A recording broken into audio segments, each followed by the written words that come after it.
বন্ধুরা, এই যে ট্রান্সফর্মারটা দেখতে পাচ্ছেন, এটা চট্টগ্রাম এক বড় ভাইয়ের জন্য তৈরি করা হলো। Primary 18 number, secondary 14 number, high insulation এক প্রকার হাই কোয়ালিটি কোর দিয়ে বিআরবি তামা দিয়ে এটা আসলে তৈরি করা হয়েছে।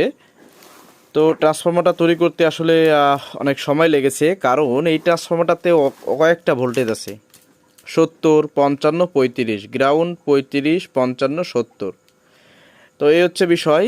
ভাইয়ের রিকমেন্ড ছিল এখানে 230 ইকুয়াল টু এই ভোল্টেজটা কাজ করবে, এখানে 0 12 12 0 12।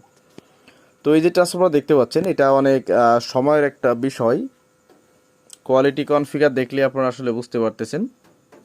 আর যেহেতু বিআরবিতে আমাদের করা হয়েছে, আমার কাছে মনে হয় অ্যাম্পলিফায়ারের জন্য বিআরবি বেস্ট, তবে চার্জারের জন্য বিআরবি না, এটা আমি অনুধাবন করতে পারছি।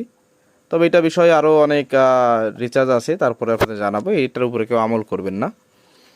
তো পাশে দেখতে পাচ্ছেন এর একটা সেকেন্ডারি বাইন্ডিং মানে ইনসুলেশন কমপ্লিট, এটাও আসলে তৈরি করা হবে। এটা অনেক বড় সাইজের। তো আপনাদের যাদের এরকম ট্রান্সফর্মার প্রয়োজন হবে জানাবেন।